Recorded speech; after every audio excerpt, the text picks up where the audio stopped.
What's up, you guys? This is your girl, Civil Disobedience, bringing you the latest in commentary and popular culture news. I want you guys to give this video a thumbs up, subscribe to my channel, Sherlock Homegirl. Leave your thoughts and opinions below. And we have quite the discussion tonight. So we're going to start with the topic, which we're just discussing: relationships, home, and family, and the three events that have happened in the news that we're going to go in depth about. First, we're going to start with Kirk Franklin's son. I think his name is something like Carry On or something like that. He secretly recorded an argument between him and his father. And basically, the argument is started like mid conversation when we hear it. And we hear Carry-On say, "Shut the F up" to Kirk Franklin.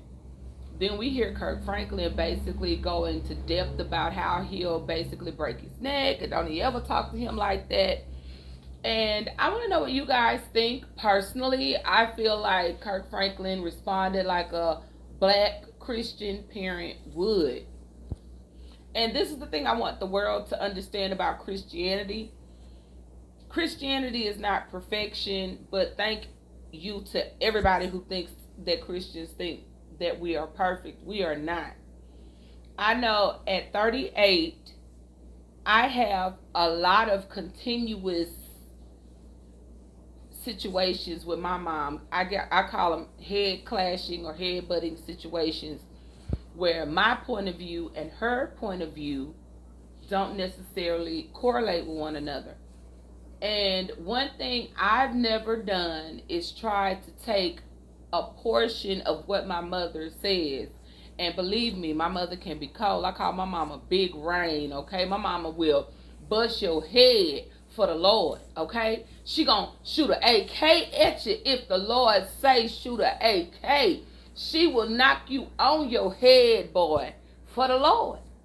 So at any point in time in our conversations where my mother felt like my lifestyle and what I had going deviated from the Word of God, I may or may not have felt some type of intimidation, some type of threat being thrown my way.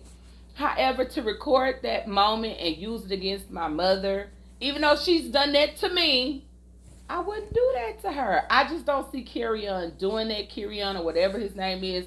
At 33, if something is so deep in your life where you need to record what your father says to you, stay away from him.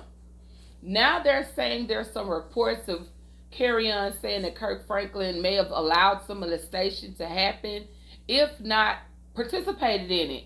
And my thing about that is, as many children that are victims of molestation, very few find the courage to record the person who allowed the molestation to occur. So I find some of his story hard to believe, and the fact that he didn't lead with that.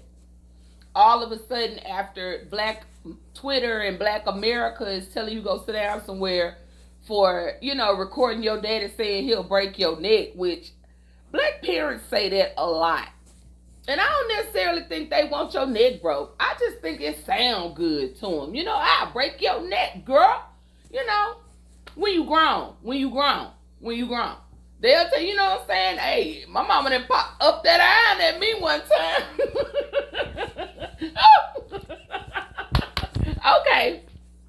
We're going to move on from Carry-On and Kirk. Y'all will be all right. We're going to move to Saweetie and Quavo. Now, y'all, okay, with Saweetie and Quavo, here is where I am with the situation. So basically, if you all are not up to hip-hop culture and news, Saweetie is a California rapper, okay? She's got hits like That's What I Like. She's also featured on a remix with Trina and Mulatto, Be From the South. And I thought she did a really good job on there. And then Quavo is 1/3 of the group Migos. Okay? So Quavo and Saweetie have broken up. And not only have they broken up, but Quavo's sister and Saweetie's auntie have exchanged words on Instagram. Now, here's where I am with it because I have been there. Okay, I have been there. And you all know I like a good story time. So here we go. So I post a picture. This is when I started getting into the whole social media thing. At first, I wasn't very tech savvy, and on top of being untech savvy, I was also a person who just didn't like people in my business like that. Like, I've warmed up to it. Now that these little young girls like Cardi B and Megan Thee Stallion and Saweetie and all these girls have shown us the financial market that is there if you can get followers and subscribers, I've gotten more into it. But at that time, it was my initial phases. So I didn't understand that when you tag a person in a picture, that person's friends list is able to respond to the picture you tagged them in. I didn't know that. I thought that the tag would simply let them see the picture. It would notify them that the picture is up and they can see it or view it if they wanted to. I didn't know that a tag meant that their friends could comment on my pictures. So I tagged my ex-husband, and I did so that he could get pictures of the boys. He'd asked me to tag him so that he could get pictures of our 2 sons. Lo and behold, one of his exes jumps in. And then, do these men ever really have exes? Let's just be honest about the situation. Are these men ever really done? Because that's where I'm going with the Saweetie Quavo situation. This girl basically came out of left field commenting, and I was like, oh, this is my picture. He may not comment back, or you might have to go on his page and comment, because again, I'm ignorant to what's going on. I don't know that she's trying to comment specifically for him to see. I'm thinking she's commenting for me to see.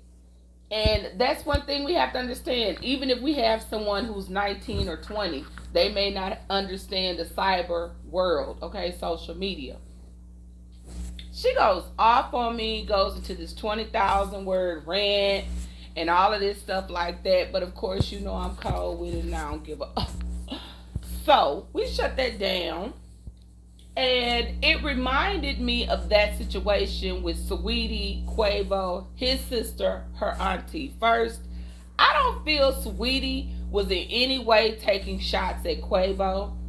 I feel like Quavo felt like Saweetie took a shot because maybe there's something in his guilty conscience that made him feel like he was taking a shot.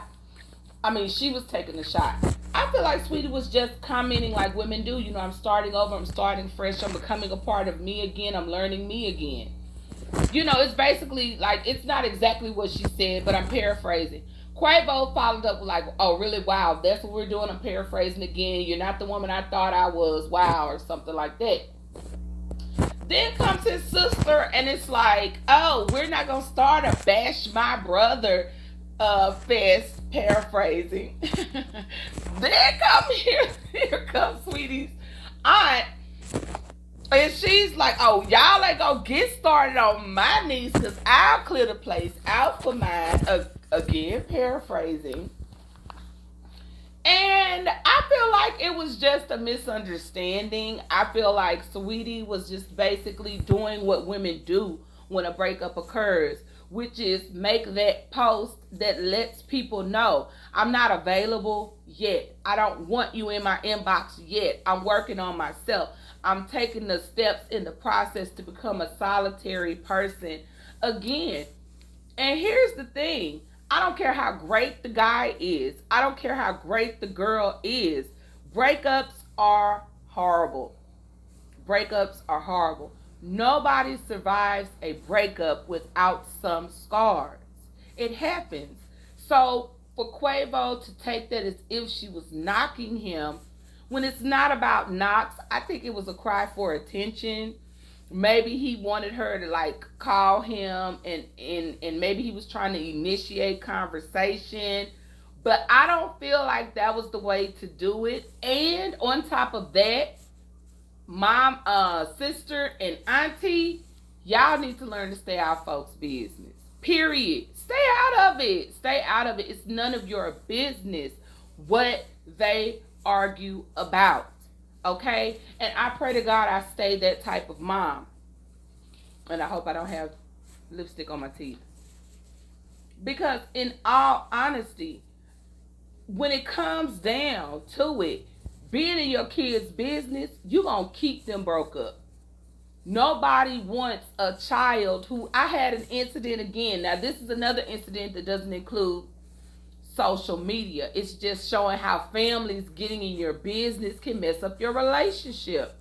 So, I was just basically in Monroe, chilling, minding my business, you know, kicking it and learning new people, new friends, a new person that I'm trying to get to know. My brother said that he was going to pick up my boys. So I was like, okay, well, they're available for you to pick up. Lo and behold, I guess when he got there and saw I wasn't in my room, he got on the phone, called my dad, and told my dad I left the boys at the motel by themselves. Now, I wasn't gone far. I just ran to the store and came back, and I told my children where I was going. And I also have a 15-year-old and a 12-year-old, so I don't have small children. The hotel had security. The hotel has cameras.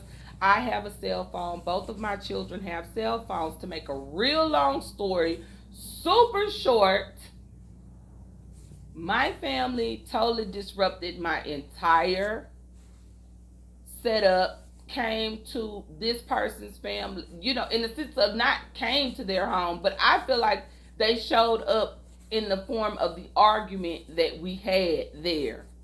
You know, like instead of me being able to put my best foot forward, I was basically stuck, you know, just floating. No foot to put down because I was in the middle of an argument. And so it's very easy for your family to ruin relationships, whether it's romantic relationships, whether it's friendships. Families can ruin them if they involve themselves too in depth in something that doesn't involve them. Okay, now, Derrick Jaxson, the relationship guru, was caught cheating on his wife. He was exposed by the mistress, and everybody is up in arms about this. First and foremost, nobody is perfect. I've always been the person, while I want YouTube fame and I want the subscribers because there's money behind it, the more subscribers you have, the more notoriety you can obtain, the more people with prestige and prosperity who are willing to come to you.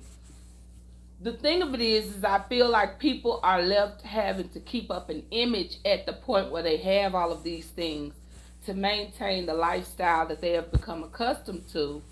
And old DD just wasn't ready for it. You know, old DJ just, you know, he wasn't ready for the limelight as he thought.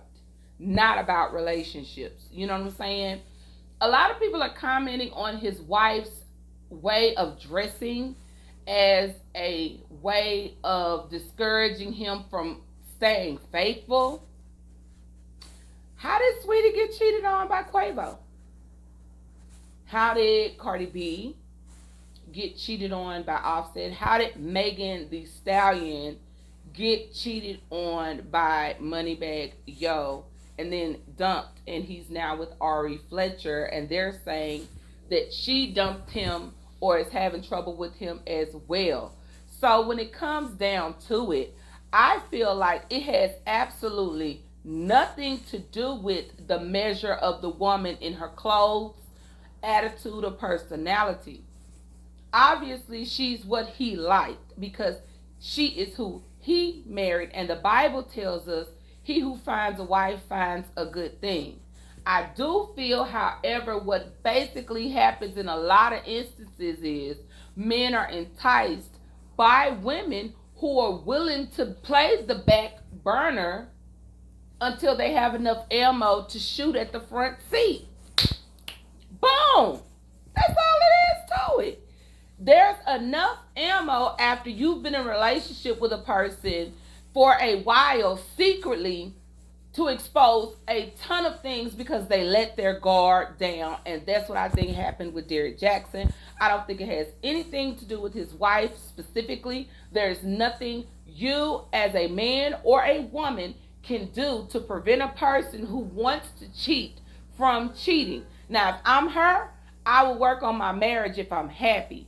And I wouldn't worry about what everybody else says. So this is your girl, Civil Disobedience. I want you to hit that subscribe button, hit that like button, leave your comments and thoughts below. Make sure you subscribe to my channel, Sherlock Homegirl. Peace. I'm going to try to remember to use my button this time.